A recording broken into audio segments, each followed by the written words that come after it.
Hi, virtual students. We're moving on to Unit 2, Part 2 today, and it is going to be about the law of supply. So, first things first, go ahead and take out or answer these questions, and take a shot, and then we'll go over them together. All right, number one, if there's an increase in the price of steak, what's that do for chicken? So, steak and chicken are going to substitute, so you should have said increase in demand for chicken. If there's an increase in the price of steak, what's that do for A1? So steak's more expensive. We won't buy as much steak sauce. You should have a decrease in demand for steak sauce. If there's a diet fad, what would happen in the market for fried onion rings? Assuming they're unhealthy, we would decrease our demand for fried onion rings. And what are some examples of costs that go into the production of something? We're going to go back to our factors of production back from Unit 1 and just kind of simplify these costs. So you've got the natural resources costs, right? You've got the labor costs, and then you've got the costs of building stuff like machines, and we call that capital, right? And so that might include the building as well. Um, but really, those three broad categories are the costs. We can get specific and say, the cost of wood that goes into a pencil, the cost of ink that goes into a marker, minimum wage for our laborers, right? So we can get into that a little bit more specific. But if you keep in mind those three things, it'll help you understand this law of supply as we kind of go through it here. Okay, so our definition of supply, similar to the definition of demand, we've got this willingness and ability part, and I have it highlighted for you already, but it's the amount of good or service that a producer is willing and able to supply at a specific price. Okay, and we're going to kind of throw in there, we're going to add also profit to this. We're also going to add wage to it. Okay, because again, and we'll explain it here in a second, but it's also going to be representative to what jobs I choose to do and how much somebody's going to pay me for it. Okay, so the amount that I'm willing to produce, okay, willing and able at a specific price. All right. Now, what we also know is that as we raise people's wages, all right, we gain the willingness or try to gain the ability to supply a particular product. So basically, what that represents is if I know somebody's going to pay me $1 million to try to do something and I'm willing to do it, well, I've got to be able also. So I've got to have the skill set, I've got to have the education, the qualifications, whatever that takes, right? I've got to try to acquire that stuff. And so whether that means, God-given talent, whether that means simply the ability to be able to get an education to do something, whatever, right? I've got to get that ability to do it.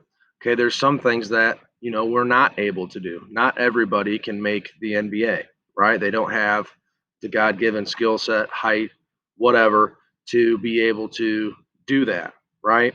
A lot of people would probably be willing to play basketball for a living, but not very many people have that ability. Okay, so we've got to have both. And at the same time, we could do something, we could have the ability to do something. All of us can work at, say a fast food restaurant for a very low wage. However, we're not necessarily willing to do that all the time, right? Depending on what your qualifications are. Obviously, a high school student is in a little bit of a different situation. There's not tons of jobs that, jobs are willing to hire you for. So eventually, once you get out of high school and you get into, a career type of field, you'll find that you're not going to be very willing to work in those situations. So we can draw this on a graph, and I'm going to try to draw it as straight as possible. Here's the nice thing. Our supply graph and our demand graph are going to have the exact same axes. We've got the price axis and we've got the quantity axis. All right, and I'm just going to put the price, I'm going to label it by fives here just to give you an example that I use in my classes. Okay, so I'm going to start with $5, $10, and go up to 30. Okay, and remember, this price is also can be considered your wage or your profit. And I'm going to do the same thing on the quantity axis. All right. Now, a lot of times I'll ask my class a job that is not necessarily extremely attractive. And I like to use the example of like being a trash man. And as important as the trash man is, it's not necessarily something that is for everybody, right? And so I start out in class and I say, okay, how many of you guys would want to be a trash man for $5 an hour? And I get zero. I get zero of them, and you'd probably be the same. Like, I'm not going to work for $5 an hour. That's not any. That's not any. That's below minimum wage. I'm not going to do that. And then I kind of bump the wage up to $10 an hour. Maybe I'll get one or two that don't like their current job, and then I'll bump it to $15 an hour, which is pretty competitive, and I'll probably get five, right? And then I start bumping it up to, 25, $30 an hour. And I start getting more and more kids say, okay, I can do that for that much, right? And so I create this upward sloping line. So our supply line is always going to be upward sloping. We're going to simplify it and just make it a straight line there instead of connecting my dots. Okay, so our supply line moves upwards. Again, what it's showing is that when I can't make any money, no one's going to supply a particular product. As I can make more money, right, as that price goes up, whatever people are willing to pay, we're going to get more people willing to supply. All right, quick second, kind of answer those. I know we did them once already, so answer them fast. All right, so giving an example of complementary goods, you can say peanut butter and jelly. You could have said steak and steak sauce that we had from earlier. And then trying to remember, probably more importantly, what does IRDL stand for? All right, so we use that with the demand shifters. We're going to use the same thing for the supply shifters. So as we've kind of alluded to here, we've got situations where the supply line is going to shift, just like the demand line. So our original supply line is going to do something like this, and then we can increase or decrease the supply based on some shifters that we're going to look at here in a second. Now, IRDL, if you sound it out, sounds like ERDL, right? Stands for increase right, decrease left. And remember, it stands for the same thing that it uses. Our demand uses the same acronym. And so when we increase our supply, we move it to the right with a little supply one there, and right, increase.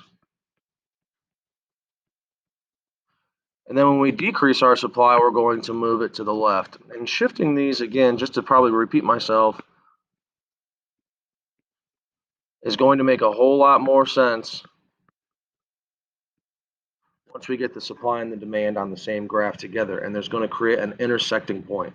Okay, and that intersecting point is going to represent something, and we're going to be able to prove some capitalist market concepts in terms of why it's the best way to operate in a economic system, or among the best.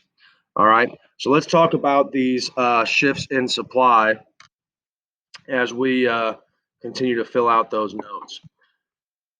All right, so number one is a change in the cost of inputs. And so we had you mention at the beginning, okay, that those inputs are there's only three general categories, and we're going to add a fourth. Okay, so I've got the capital here too. I should have mentioned that, or I should have mentioned taxes and rent in the first place.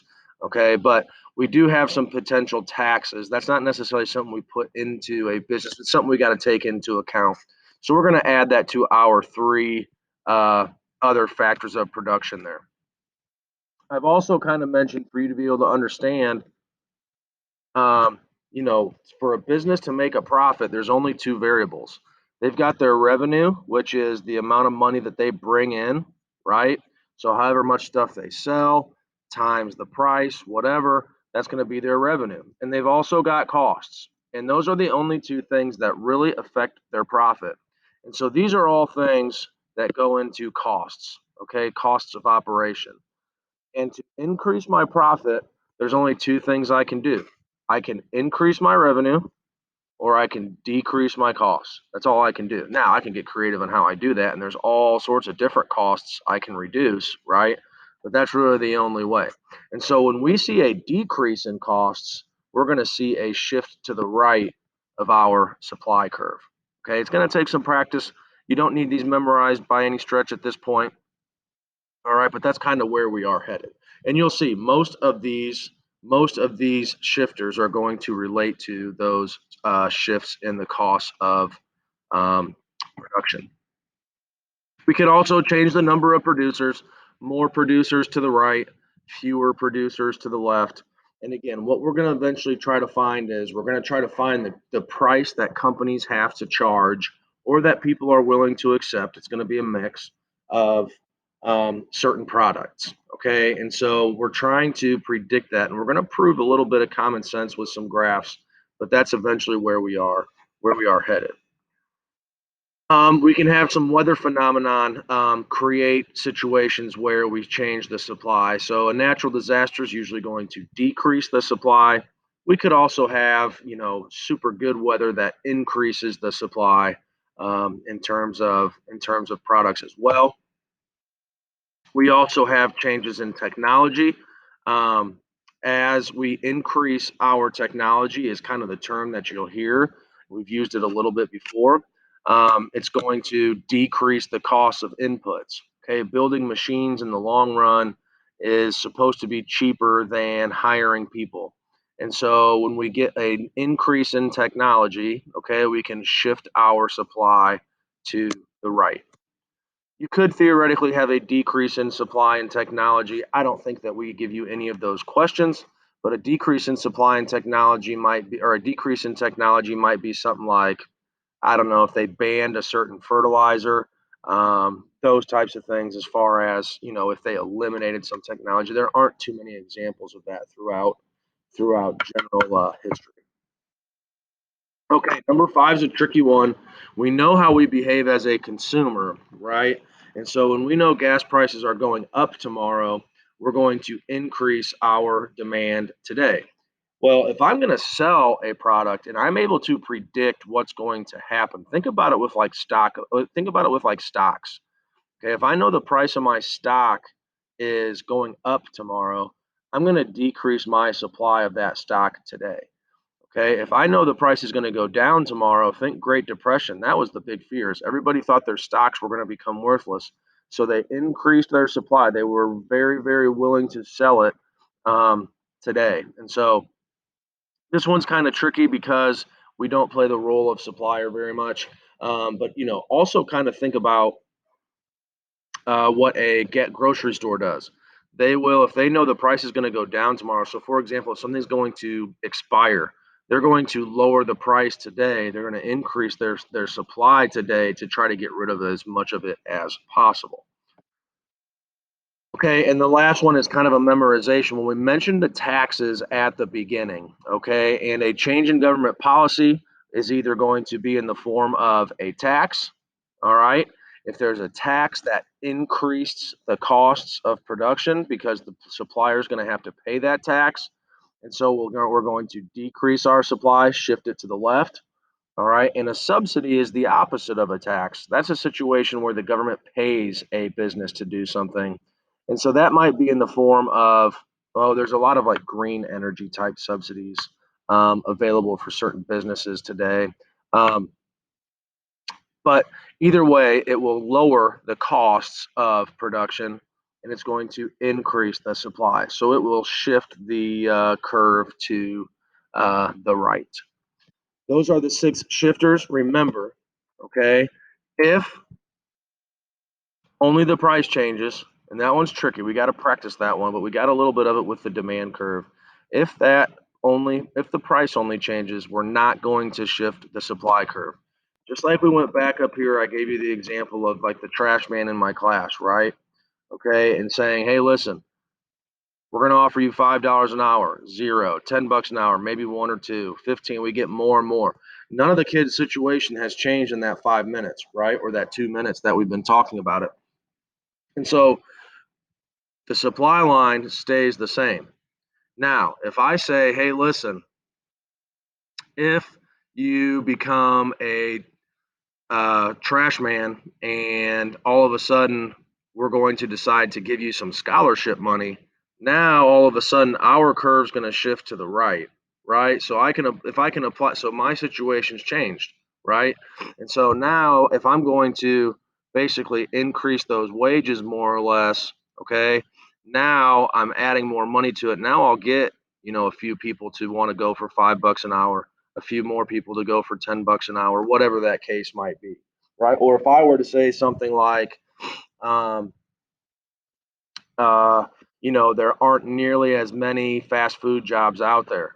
Well, now I can't accept a different job, so I'm going to have to be more and able, willing to accept this trash man position in this particular case, right?